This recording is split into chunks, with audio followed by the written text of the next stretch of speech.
Vamos mudar de assunto, falar um pouquinho da sua saúde, porque olha, a gente sabe que evitar doces, por exemplo, para você que gosta de doce, né, para muita gente aí é quase impossível evitar, né? Até porque o doce muitas vezes acaba servindo também como um calmante, dizem, né? Mas segundo a Organização Mundial da Saúde, o consumo de açúcar do brasileiro chega a 30 quilos por ano, em média, hein? E esse número, claro, é considerado bem acima aí do ideal. Mas para falar para a gente se realmente o açúcar tem só males, malefícios, né, ou se tem benefícios também, a gente está aqui com um especialista em cirurgia, em endoscopia terapêutica, né? O doutor Carlos Bastian. Tudo bem, Carlos? Como é que você está? Doutor, prazer, muito obrigado, hein? Prazer. Mais uma vez encontrá-lo aqui também. Ótimo. Bom, dá para a gente falar para as pessoas que estão em casa, justamente para quem gosta, né, de comer açúcar e tal, aquele chocolate bem doce com ao leite, que é uma delícia. Mas dá para dizer que tem benefícios comer o açúcar, consumir o açúcar ou não? Então, como eu estava comentando ali contigo, né? A minha visão a respeito disso é que se não houvesse o cigarro, o câncer de pulmão seria uma doença rara, né? Aham. Se não houvesse o açúcar e o carboidrato refinado, a obesidade e o diabetes seriam doenças raras. Olha só, então quer dizer, não tem nenhum benefício mesmo. Não vejo.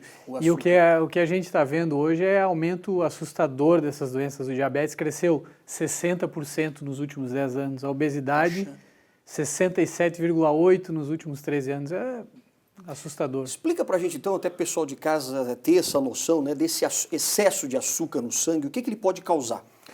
O excesso de açúcar, ele vai levar ao excesso de produção de insulina, que é um hormônio secretado pelo pâncreas, que vai metabolizar a glicose, né?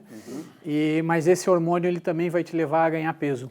É o hormônio que te faz acumular gordura, né? E esse estado de insulina alta é o que está associado a inúmeras doenças, né? Obesidade, hipertensão, diabetes. Então, sem dúvida, o açúcar é um dos grandes vilões dessa história aí.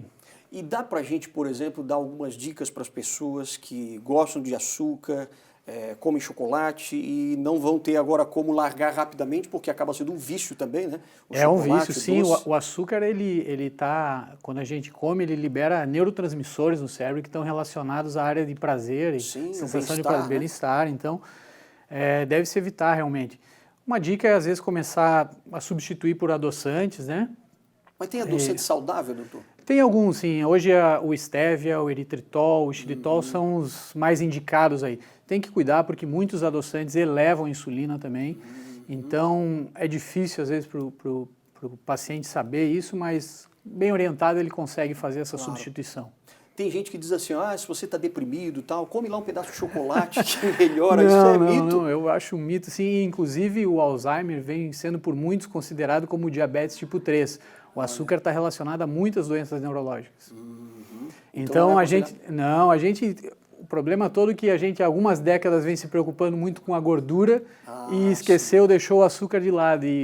E hoje a gente está vendo o que está acontecendo aí, né? E que, na verdade, tem a gordura boa, né? Que a gente precisa e essas gorduras naturalmente presentes nos alimentos, elas foram por muitos anos demonizadas.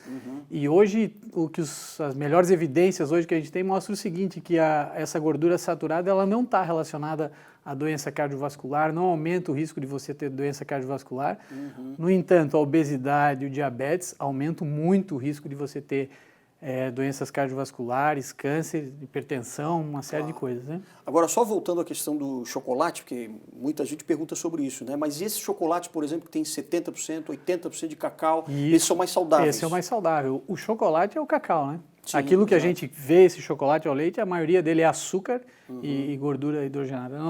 Não tem nada de saudável ali. Exatamente. Então, a grande dica agora para quem está em casa é simplesmente aniquilar o açúcar da sua dieta. E principalmente o grande problema são nos alimentos processados, onde muitas vezes o açúcar vem embutido ali e a gente nem sabe. Por exemplo? Os refrigerantes, e vem também os sucos que muitas vezes são tidos como uma coisa natural, mas tem muito açúcar. E os alimentos industrializados, processados em geral, eles têm açúcar embutido. Aliás, não só o suco de caixinha, né? Aquele que a gente está acostumado. Não só ali. o suco de caixinha. Tem o suco natural também. O suco natural tem frutose, que é um açúcar, né? E o excesso disso vai levar a problema, sim. Não é aconselhável, por exemplo, todo mundo diz de manhã, vamos tomar um copo de suco de laranja. Não Isso acho. É ruim, não é bom também. A frutose, você já deve ter ouvido falar da esteatose hepática, que é a deposição de gordura no fígado, né? por muitos colegas, às vezes é falar, é só uma gordurinha no fígado, Sim, não tem problema. gordurinha. Não, aquilo ali já é o primeiro indício que o indivíduo está desenvolvendo resistência à insulina.